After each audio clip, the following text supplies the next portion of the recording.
Assalamualaikum warahmatullahi wabarakatuh. Alhamdulillah, wassalatu wassalamu ala rasulillah.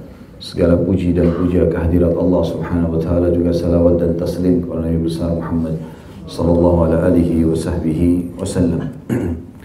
Lanjutkan bahasan buku kita, lebih dari 1000 amalan sunnah dalam sehari semalam. Dan kembali kita motivasi diri masing-masing, saudaraku seiman. Kalau waktu ini terus berlalu, maka jangan sia-siakan semua yang sudah berlalu. Kalau sudah pernah beramal soleh, jangan puas dengan itu.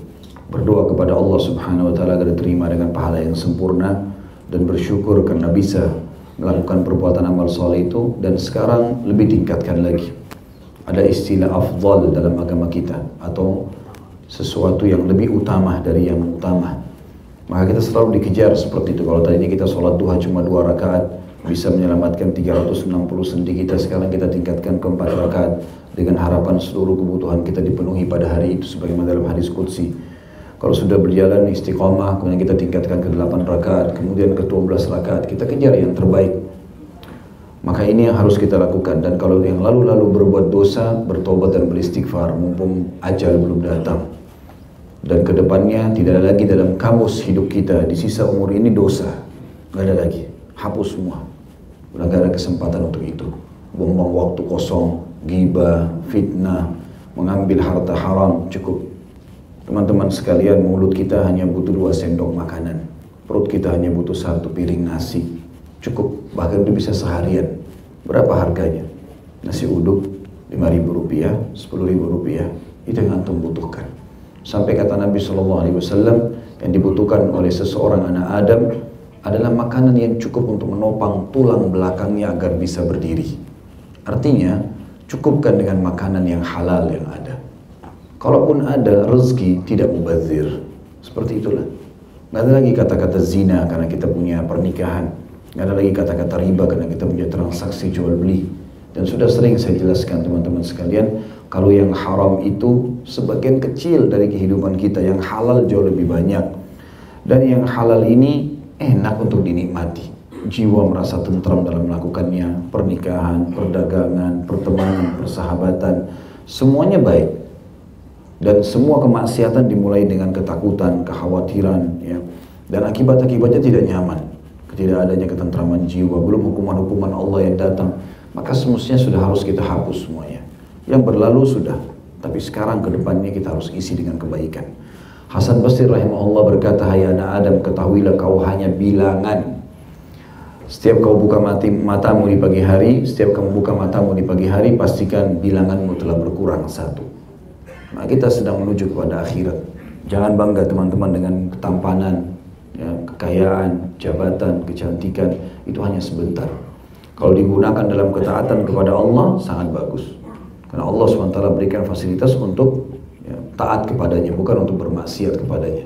Seperti teman-teman kerja di kantor, dikasih fasilitas komputer, handphone, apalah, mungkin ada mobil dinas segala macam untuk dikerjakan supaya kualitas kerjanya makin meningkat.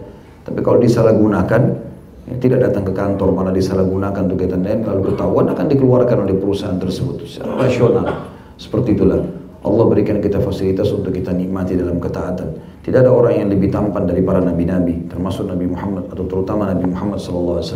Tapi beliau gunakan dalam ketaatan. Tidak ada manusia yang lebih kuat dari para nabi-nabi. Karena kata Nabi SAW, semua nabi diberikan 10 kekuatan laki-laki, tapi mereka gunakan dalam ketaatan kepada Allah Subhanahu Wa Taala. Maka itulah suri-suri tauladan kita yang baik. Kita akan bahas pada siang ini teman-teman, semoga Allah berkahi sunnah-sunnah yang diucapkan ketika pagi dan sore hari. Dan memang ini diistilahkan pagi adalah mulai dari subuh sampai masuknya waktu asar, dan dihitung sore hari mulai dari waktu asar sampai menjelang waktu subuh, ya. Masih diistilahkan dengan petang, walaupun sebenarnya yang lebih afdal adalah sampai menjelang isya, ya. Kesempatan untuk melakukan zikir. Zikir ini teman-teman dan doa ada yang dianjurkan sekali dibaca pada pagi dan sore hari, dan ini semua demi kebaikan kita. Di antaranya adalah membaca ayat kursi yang sudah masyhur, yang Allah sebutkan dalam surah Al-Baqarah surah nomor 2 ayat 255. Ini dibaca 1 kali pagi dan 1 kali sore. Allah SWT berfirman, A'udzubillahi minasyaitonirrajim, Allahu la ilaha illa huwal hayyul qayyum Potongan kalimat ayat kursi ini berarti Allah lah yang tidak ada Tuhan yang berhak disembah kecuali Dia. Dia zat yang maha hidup, itu Al-Hayyu dan Al-Qayyum, yang terus menerus mengurus makhluknya. Yang terus menerus mengurus makhluknya.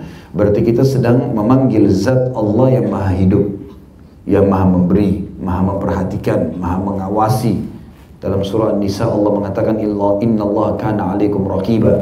Allah selalu mengawasi kalian. Jadi pada saat kita membaca Allahu la ilaha illa huwal hayyul qayyum, kita sedang memanggil Allah yang tentu kita orang Islam diberikan pengetahuan tentang siapa nama Tuhan kita.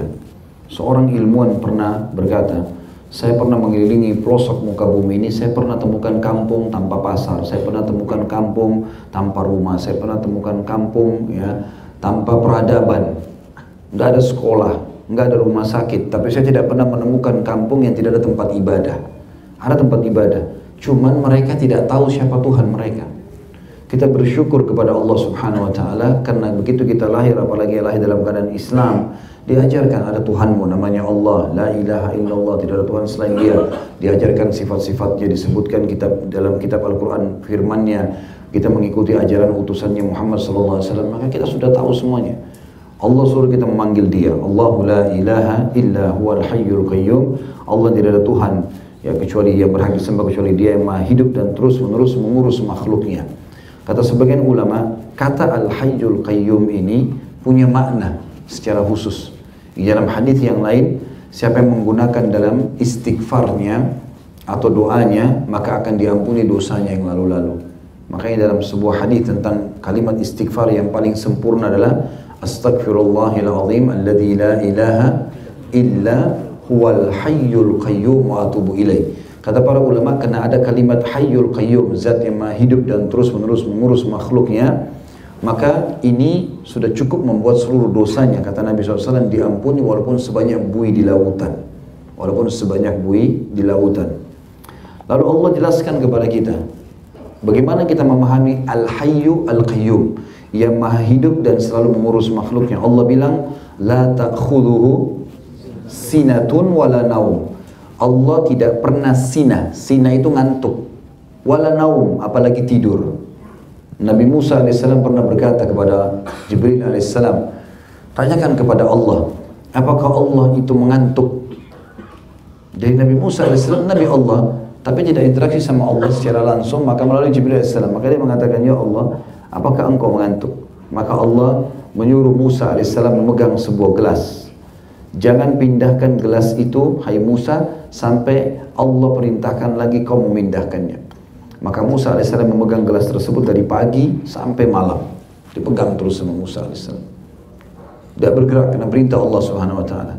Pada saat malam hari tiba, Musa AS mengantuk. Kemudian dia tertidur, jatuhlah gelas tersebut lalu pecah dan tumpah semua air di dalamnya.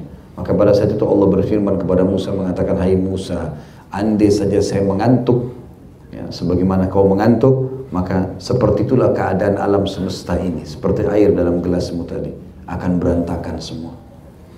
Jadi teman-teman, ruangan ini saya tidak mungkin ada lampu menyala kalau tidak ada teknisi yang memasangnya, tidak ada yang menyalakan, tidak ada yang mematikan, kalaupun misalnya dia padam. Sama dengan AC, sama dengan karpet ini, meja ini, tidak ada yang menatanya, tidak mungkin ada kalau tidak ada yang menatanya. Maka harus butuh orang yang intens untuk bisa menjaga. Orang kalau mau ekstra kesehatan, ekstra kebersihan, ekstra segala macam, dia harus juga ekstra keluarin uang untuk pelayanan, perawatan, ya, maintenance-nya itu memang perlu. Kalau enggak maka tidak akan bisa. Maka untuk memanage sedemikian luar biasa luasnya langit dan bumi ini tidak main-main. Allah menjelaskan sifat maha hidupnya dan maha mengurus makhluknya, mengatakan Allah tidak pernah mengantuk apalagi tidur. Sinah ngantuk, wala naum, naum artinya tidur, apalagi tidur. Lahu ma fis samawati wa ma fil ard, miliknya lah semua apa yang di langit dan di bumi. Dan kalimat ini juga menjelaskan tentang sifat Al-Hayyu Al-Qayyum. Jadi ini rincian daripada Hayyul Qayyum tadi. Allah maha hidup dan juga terus menerus mengurus makhluknya, artinya tidak ada satu titik pun di langit dan di bumi kecuali Allah Subhanahu wa Ta'ala yang menciptakannya, merawatnya dan juga bisa menghilangkannya. Man dzalladzi yashfa'u indahu illa bi'idni, Tidak akan pernah ada yang bisa memberikan pertolongan atau syafaat kecuali dengan izinnya. Nah, kata para ulama, ini syafaat diberikan pada hari kiamat, pertolongan agar orang bisa masuk ke surga dari api neraka, selamat. Dan ini ada tentu bahasan sendiri tentang masalah syafaat. Ya. Di tanda-tanda hari kiamat, termasuk ada syafaat. Kita bisa memberikan syafaat pertolongan bagi orang-orang yang kita tolong kalau timbangan amal kita sudah lolos. Kita boleh memberikan syafaat orang-orang tergantung daripada kadar amal yang kita miliki.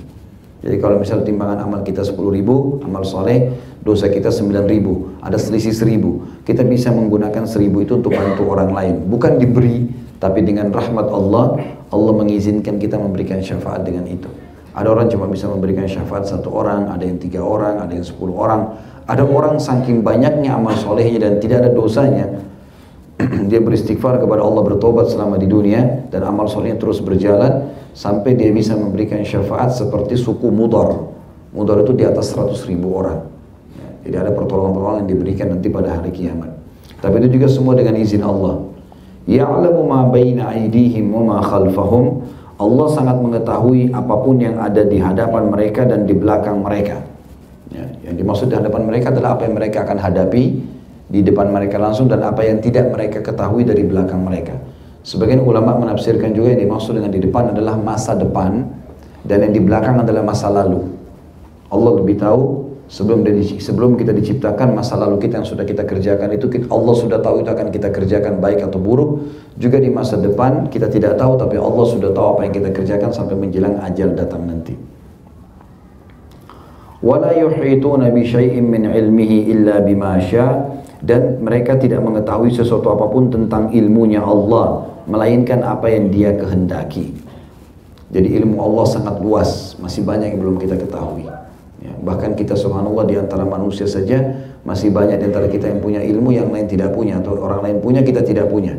Dan setiap kali kita gali ilmu maka selalu ada muncul yang baru, inovasi baru, ilmu baru, pengetahuan baru. Semua itu cuma sebagian kecil dari ilmu-ilmu Allah subhanahu wa ta'ala yang luas. Ya. Semua itu sebagian kecil dari ilmu-ilmu Allah yang luas. Makanya Nabi Musa alaihissalam pernah berkata ya Allah, kepada pengikutnya, aku adalah hamba Allah yang paling pintar di muka bumi. Waktu itu bukan niat sombong, tapi Nabi Musa alaihissalam ingin menunjukkan kepada orang-orang di sekitarnya, kalau saya dengan faham Taurat ini, saya sekarang di muka bumi adalah hamba Allah yang paling tahu tentang Allah. Maka Allah pun ingin memberikan pelajaran kepada Musa alaihissalam. Jibril alaihissalam pada detik itu juga turun lalu mengatakan kepada Musa, Allah memerintahkan kau mencari seorang hambanya di pesisir laut. Itu kebetulan di Turki bagian Asia. Ya. Musa alaihissalam dari Mesir dikelilingi sama dia. Jalan sampai akhirnya disebutkan ciri-cirinya. Ciri-cirinya adalah bawalah ikan di dalam sebuah wadah. Kalau ikan itu loncat di laut, maka kau akan temukan di situ lokasinya. Kemudian Musa AS jalan, pasti pada situ tidur dia, istirahat dengan satu orang stafnya Nabi Musa AS. Ya, kemudian orang itu melihat ikan itu tiba-tiba loncat, tapi agak unik. Dia loncat, kemudian dia menggepar-geparkan dirinya sampai jatuh ke air, tapi dia lupa. Lalu Nabi Musa AS besok paginya bangun jalan sama orang ini, tengah jalan baru dia bilang, oh saya ingat semalam kayaknya ikan itu turun. Maka Musa AS segera kembali sana, ketemulah dia dengan Khidir alaihissalam. Dan Nabi Musa langsung berkata, saya ingin belajar dengan kamu, ingin belajar. Maka Khidir alaihissalam berikan syarat penting dalam menuntut ilmu.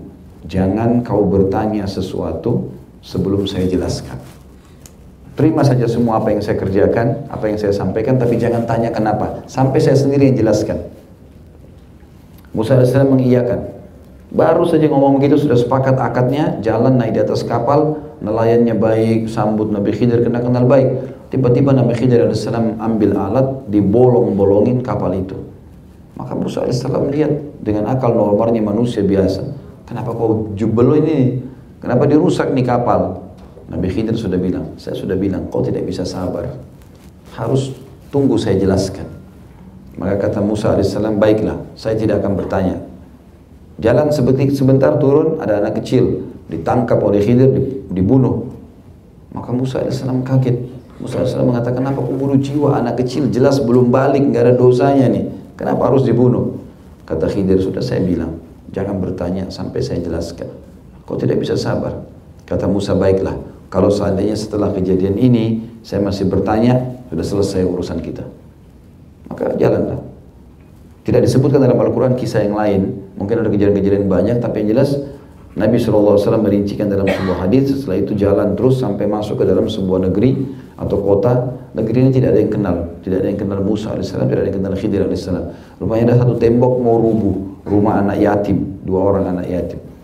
Nabi Khidir AS minta mau tinggal di rumah, di dalam negeri itu, tapi orang-orang itu tidak kenal mereka, mau disuruh keluar. Kalau malam biasanya mereka tutup pintu gerbang, tinggal di luar. Kalau pagi mau masuk lagi silakan. Maka Khidir AS memperbaiki tembok itu. Dia menyentuhnya lalu kemudian dengan mukjizat dari Allah SWT jadi bagus tembok itu. Tembok itu sudah lama mau rubuh. Maka Musa AS cuma kasih masukan mengatakan, Khidir, kalau seandainya kau mau, kau kan sudah perbaikin tembok ini, maka kita bisa minta balasan jasa kita nginap di sini oleh penduduk kampung. Kata Nabi Khidir, sekarang saatnya kita berpisah, hai Musa. Musa, kau tunggu, saya jelaskan. Tapi karena kau sudah menutup sekarang ini, akad kita sudah putus, saya akan ceritakan kamu. Sesungguhnya Allah telah memberikan aku ilmu yang tidak diketahui oleh banyak orang. Jadi belum terjadi, Allah sudah perintahkan mukjizat Nabi Khidir, itu tugasnya dia.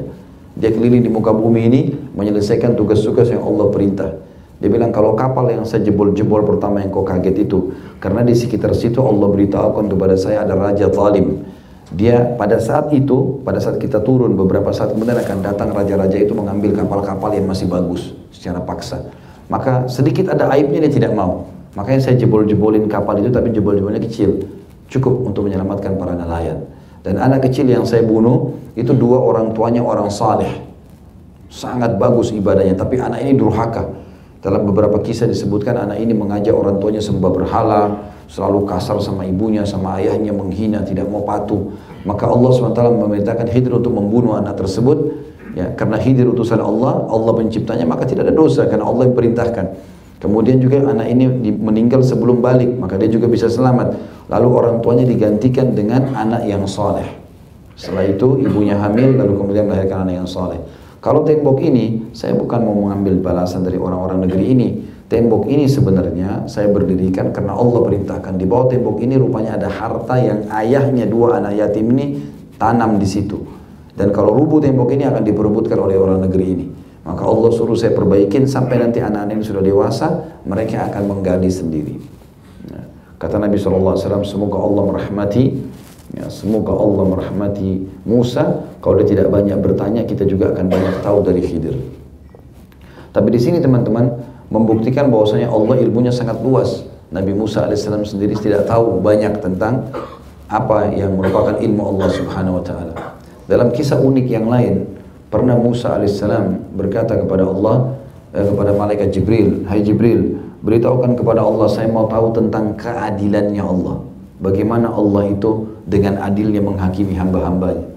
Lalu kata Jibril AS, kau tidak akan sabar Musa. Allah itu luar biasa, ilmunya luas gitu. Kau tidak bisa sabar sebagai manusia. Enggak, saya mau tahu. Musa AS tetap ngotot. Kata Jibril AS, baiklah, minta kepada Allah, Allah izinkan. Apa yang Allah perintahkan? Allah suruh Musa AS datangi sebuah sungai. Kesana lihat saja, enggak buat apa-apa, cuman lihat saja. Kemudian Musa AS dari jauh lihat. Fenomena yang terjadi adalah ada seseorang penunggang kuda dari jarak jauh, kecepatan tinggi jalan, lewat sungai itu dia berhenti, turun minum air. Ternyata di pinggang kiri kanannya ada kantong isinya banyak uang, jatuh dengan hikmah Allah di dekat air itu. Orang ini tidak sadar kalau jatuh, habis kenyang, minum air, dahaganya hilang, dia pergi.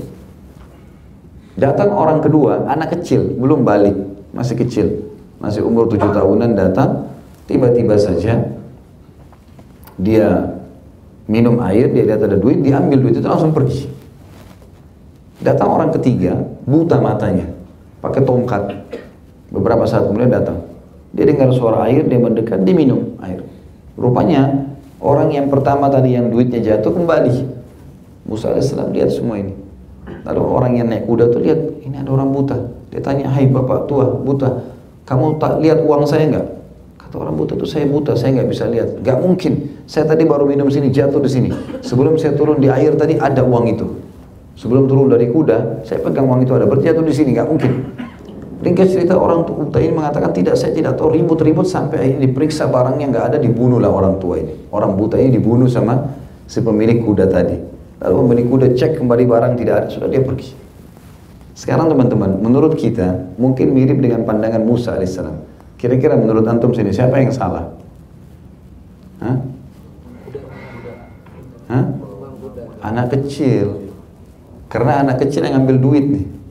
Kan pemilik kuda jatuh duitnya, dia pergi. Yang datang ambil duit anak kecil, dia pergi. Orang tua datang, buta nggak ada salahnya, ribut sama yang pemilik uang, dibunuh. Yang salah siapa? Masih hadir nggak ini? Hah? Hadir, Ustaz. Halo? Masih hadir ya? Kayak mukanya kayak serius, tapi Allahu a'lam.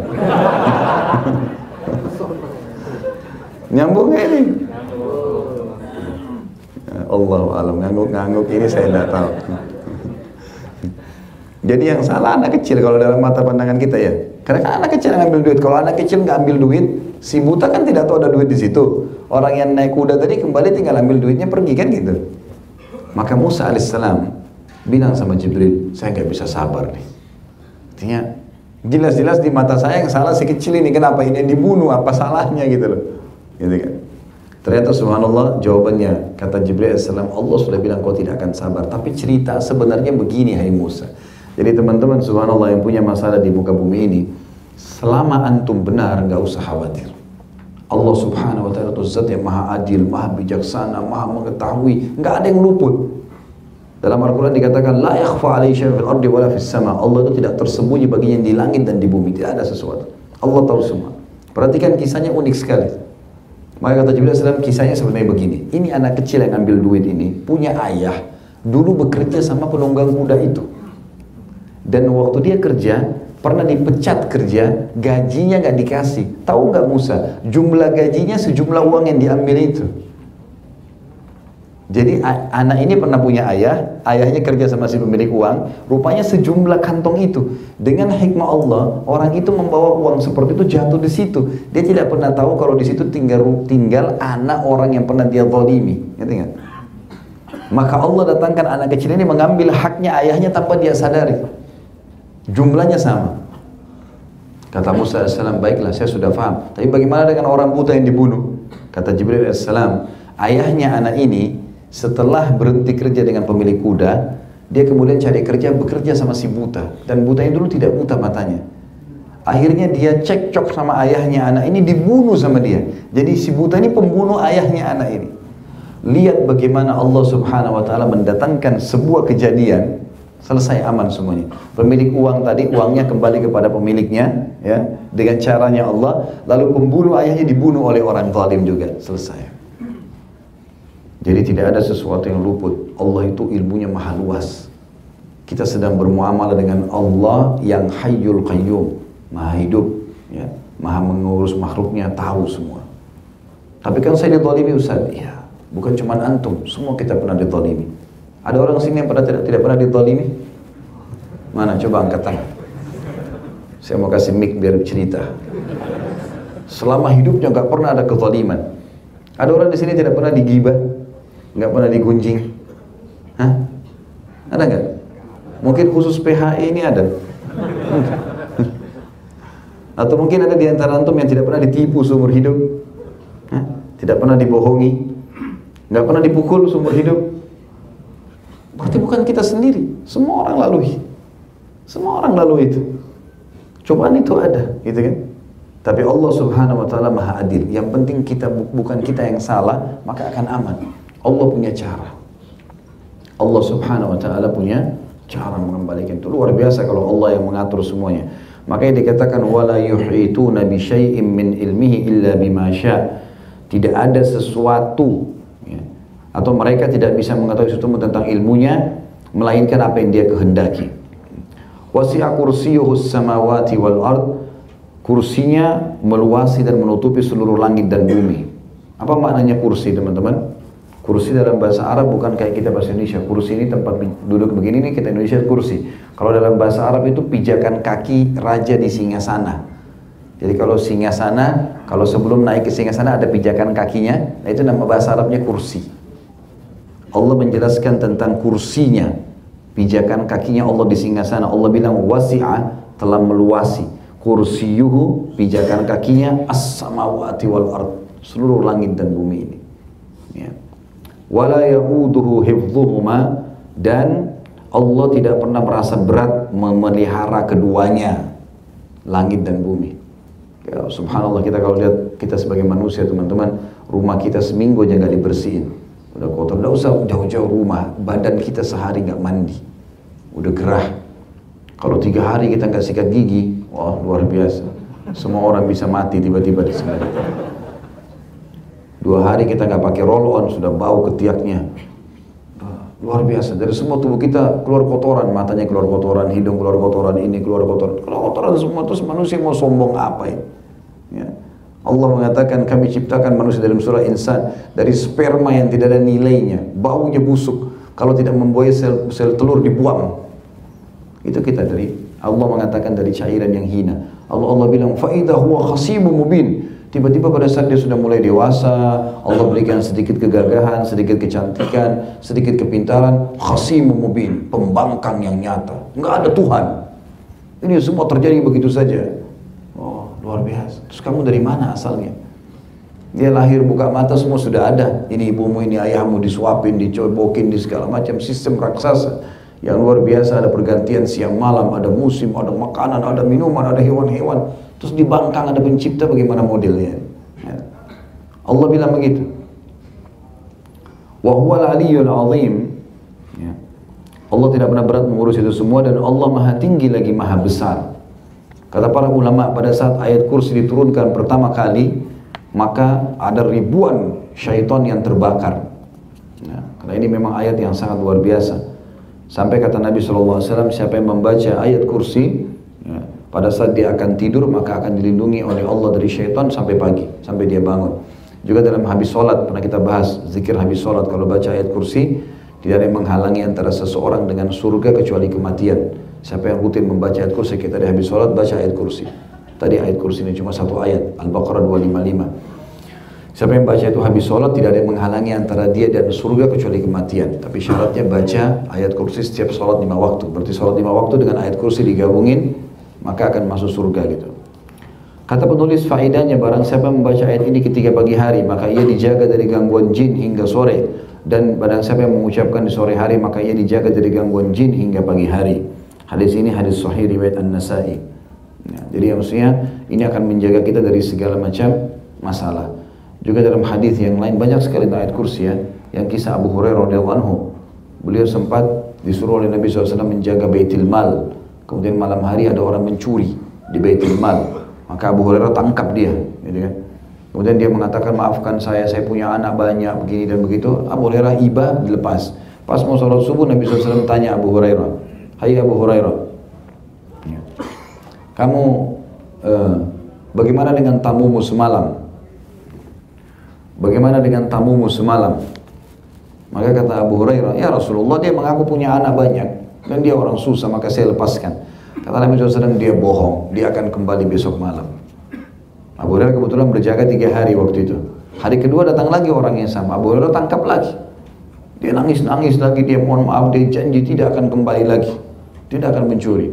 Karena dia banyak memohon-mohon, Abu Hurairah lepaskan. Subuh ketemu lagi dengan Nabi SAW, Nabi tanya, bagaimana tamumu tadi malam? Abu Hurairah bilang, ya Rasulullah, dia datang lagi, tapi dia mengaku orang miskin, mengeluh, janji tidak akan ulangi. Kata Nabi SAW, dia dusta, dia akan kembali malam ketiga. Maka kembali lagi malam ketiga, Abu Hurairah tangkap. Abu Hurairah mengatakan, saya tidak akan lepas kau sampai saya bawa kau ke Nabi SAW. Dia mengatakan, ya Abu Hurairah, maukah kamu saya ajarkan ayat Al-Quran? Kalau kau baca, kau akan selamat dari syaitan. Tapi syaratnya kau lepaskan saya. Kata Abu Hurairah, baiklah. Lalu orang itu mengatakan, bacalah Allahu la ilaha illa wal hayyul qayyum, ayat kursi. Maka Abu Hurairah lepaskan. Subuh Nabi SAW tanya, bagaimana tamumu Abu Hurairah? Ya Rasulullah, saya lepaskan dia karena dia mengatakan dia mengajarkan saya ayat Al-Quran yang bisa menyelamatkan dari syaitan, maka saya lepaskan. Kata Nabi SAW, dia benar dengan ajarannya itu, maksud ayat kursi betul mengusir dari syaitan, dan ketahui itu syaitan yang menjelma jadi manusia, yang ingin mencuri makananmu. Gitu kan. Maka ini ayat kursi fungsinya banyak sekali. Ya, teman-teman kalau sudah mulai ada fikiran untuk melakukan perbuatan yang salah, baca ayat kursi. 1 ayat. insya Allah Allah akan jadikan itu sebagai tameng. Mau emosi, baca ini. Mau apa saja, sudah mulai pelanggaran tergelincir, pelanggaran agama, ketidaknyamanan, rusaknya hubungan, baca ayat kursi. Dengan izin Allah SWT akan diselamatkan. Dan ini minimal dibaca pagi satu, sore satu kali. Ya. Kemudian selanjutnya yang kedua membaca Al-Ikhlas, Al-Falaq, An-Nas, ini sudah masyhur. Al-Ikhlas dibaca, dan ini 4 ayat berisikan tentang tauhid. Kita dianjurkan menutup hidup kita di malam hari dengan kalimat tauhid. Akhir rakaat witir baca Al-Ikhlas, tutup hidup kita dengan tauhid. Kemudian kita juga bangun juga membuka dengan kalimat tauhid. Rakaat kedua di sunnatul fajr membaca Al-Ikhlas.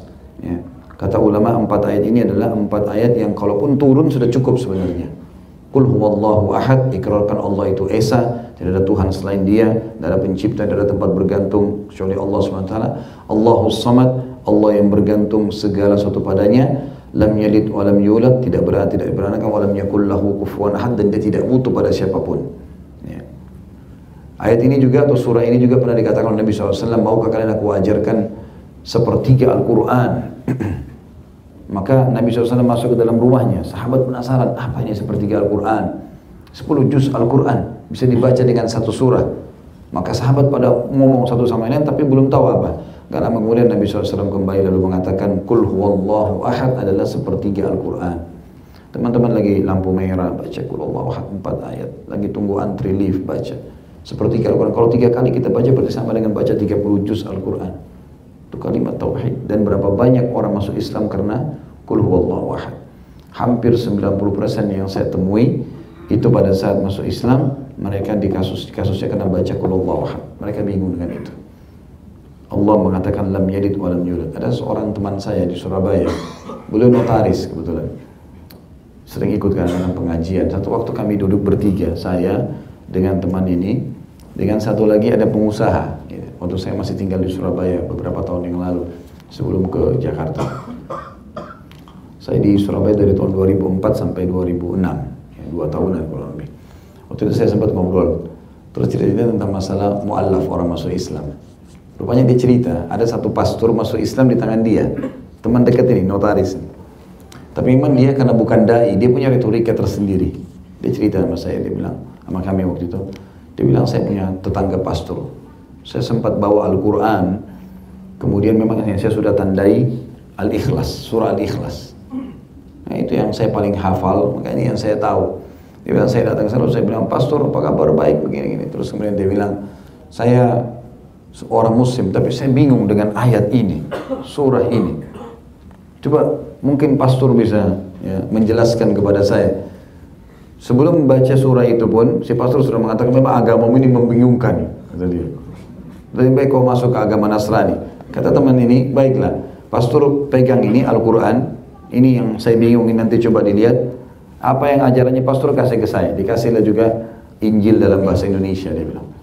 Dia bilang saya ambil Injil itu saya taruh di rumah, nggak pernah saya baca sampai 1 minggu.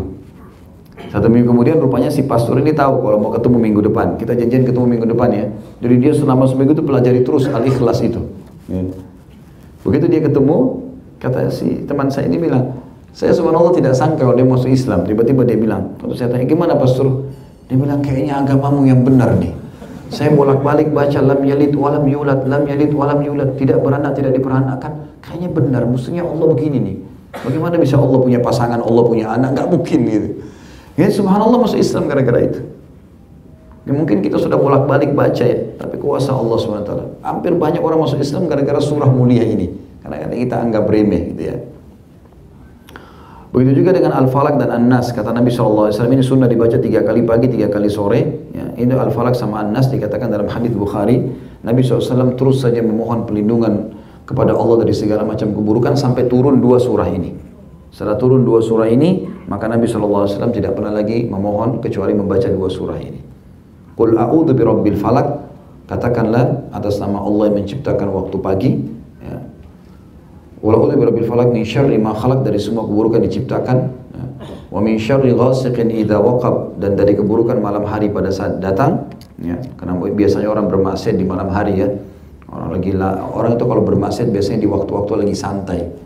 Makanya kita kalau siang hari, pagi biasa beraktivitas masih jauh dari dosa. Tapi kalau malam hari biasanya terbuka sekali, gitu kan. Makanya tempat-tempat hiburan biasanya malah dipenuhi di malam hari.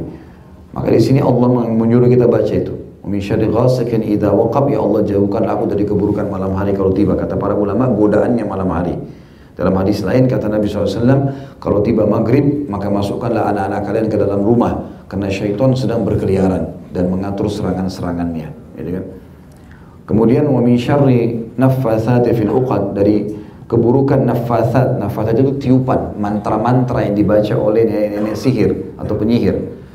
Fil uqad, uqad itu teman-teman istilah yang digunakan. Jadi setiap penyihir kalau dia mau ikat seseorang, misalnya ada foto, ada kain atau ada boneka atau apa saja yang diniatkan untuk menyihir orang, biasanya di uqad. Uqad itu kayak dililit, diikat.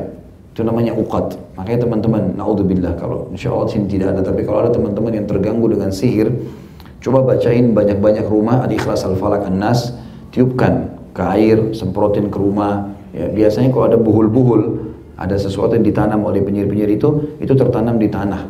Ya, itu biasanya keluar. Nah kalau kita temukan atau kita mimpi melihat di depan rumah ada sesuatu, kalau kita sudah berdoa sama Allah, ya Allah berikan petunjuk di mana buhulnya nih. Nabi SAW waktu disihir oleh Lubab bin A'sam, seorang Yahudi dari suku Za'far, itu minta doa sama Allah, Allah datangkan dalam mimpi beliau melihat dalam mimpinya sisir beliau dan rambutnya dililit di batang pohon yang tua, ditaruh di sumur tua di suku Za'far. Maka Nabi SAW bongkar, ditemukan, jadi sihirnya jadi batal. Tapi Nabi SAW sempat kena sihir sebulan, ya. Sempat beliau lupa giliran istrinya yang mana yang dia harus datangi. Jadi kalau Nabi saya kena, apalagi kita bisa. Jadi bukan berarti dengan ibadah kuat kemudian kita tidak kena sihir, enggak. Ada saja orang yang hasud atau orang yang tidak benar sama kita, ya. Makanya harus hati-hati. Nah kalau ditemukan, kalau mau ditemukan, bisa ruqyah, baca ayat kursi, Al-Falaq, An-Nas, Al-Ikhlas, Al-Falaq, An-Nas, kemudian 3 atau berapa ayat, akhir ayat surah Al-Baqarah, kemudian Al-Kafirun, ditiup telapak tangan, diusap di badan. Kalau terasa nggak enak, kesemutan, diusap-usap terus daerah situ, ya. Kalau mau muntah sendawa, biarin aja, keluar. Kalau sering pusing, sakit kepala, diusap-usap di bagian kepala, minta sama Allah petunjuk supaya dibatalkan atau dihilangkan. Juga bisa ditiupkan bacaan itu di air, diminum. Apalagi kalau ada daun bidara, teman-teman saya sarankan tanam pohon bidara, ya. Beli, harganya murah, 100.000 paling. Pot-pot kecil, taruh di teras pun, biar antum tinggal di apartemen bisa. Taruh dekat jendela, tinggal disiramin tiap hari. Ambil 7 lembar, di blender. Bisa dijadikan jus sama jeruk, sama semangka, sama apa, taruh madu, minum. Itu seperti racun bagi syaitan. Di zaman Nabi SAW itu dianjurkan atau beliau gunakan 7 lembar.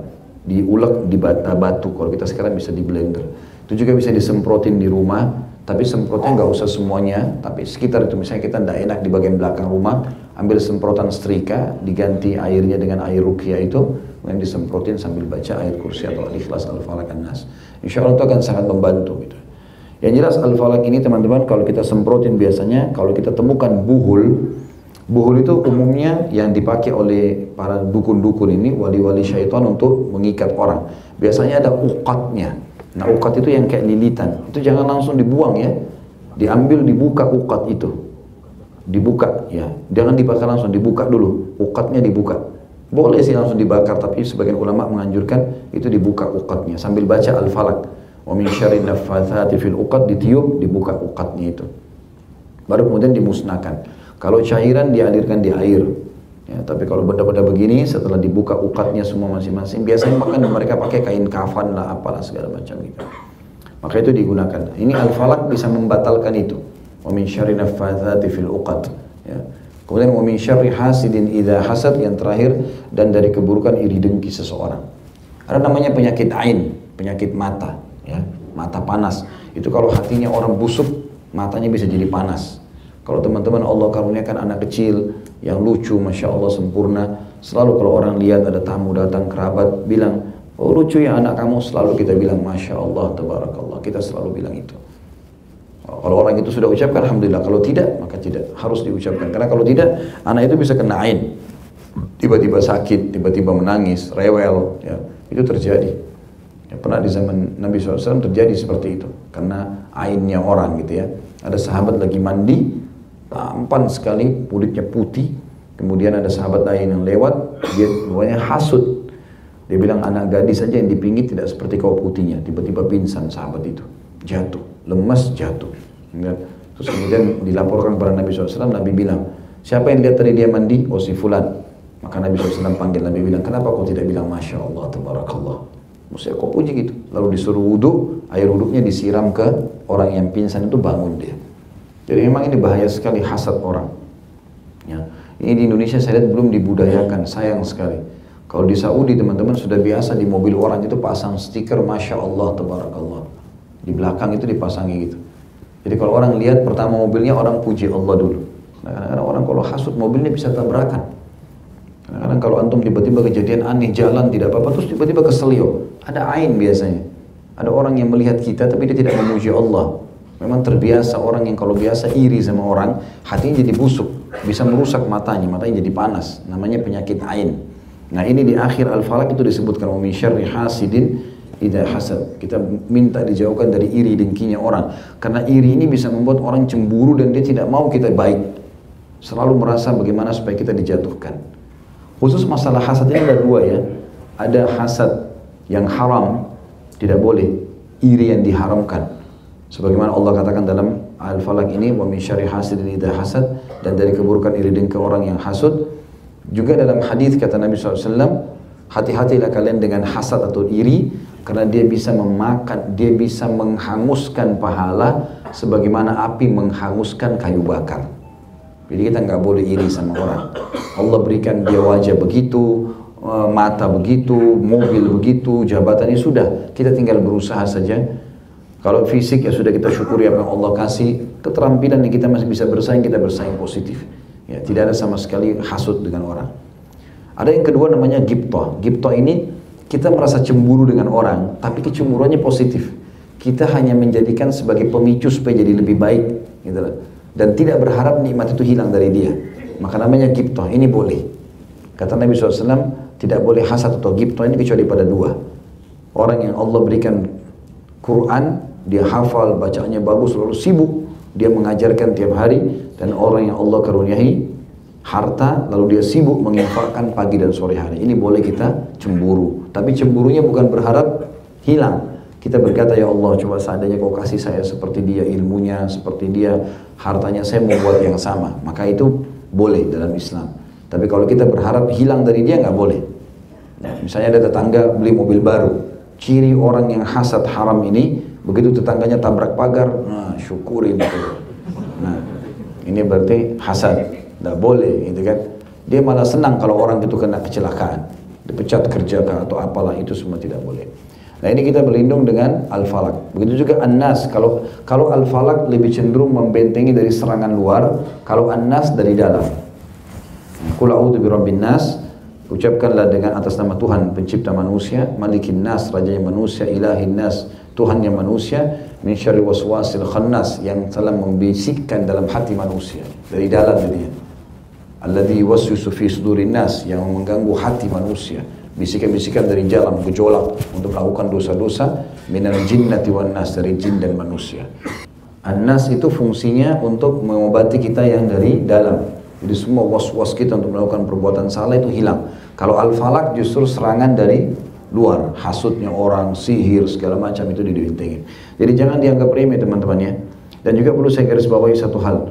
Ini Al-Falaq, An-Nas, Al-Ikhlas ini sering diulang-ulangi. Ada bacaan zikir habis sholat, ada bacaan mau tidur, ada zikir pagi petang. Jangan digabungin ya, masing-masing. Ya. Ustaz, saya mau baca habis sholat subuh, kan disunnahkan baca Al-Falaq, Al-Ikhlas, Al-Falaq, An-Nas 3 kali, ayat kursi sekali. Itu bacaan habis sholat. Ada lagi zikir pagi petang, dibaca juga ayat kursi, Al-Ikhlas, Al-Falaq, An-Nas. Ini 3 kali Al-Ikhlas, Al-Falaq, An-Nas. Ini masing-masing, baca lagi. Ini, makin sering diulangin makin bagus ya. Jadi jangan dicukupkan dengan sekali. Itu fungsi-fungsi daripada 3 surah ini. Kata beliau, faedahnya adalah barang siapa membaca 3 surah tersebut setiap pagi dan setiap sore, maka 3 surah tersebut mencukupinya dari segala sesuatu. Dalam hadis maksudnya, siapa yang membaca Al-Ikhlas, Al-Falaq, An-Nas 3 kali pagi dan sore, maka Allah akan cukupkan dia dari segala macam gangguan. Sebagian ulama mengatakan dipenuhi segala macam kebutuhannya. Segala macam kebutuhannya. Baik, ini bahasan kita insyaAllah. Kita akan lanjutkan lagi nanti di pertemuan akan datang dengan macam-macam zikir pagi petang dengan makna-makna dan tujuan-tujuannya. Allahu a'lam. Baik, begitu saja. Subhanakallahumma bihamdika, asyhadu an la ilaha illa anta astaghfiruka wa atubu ilaik. Wassalamualaikum warahmatullahi wabarakatuh.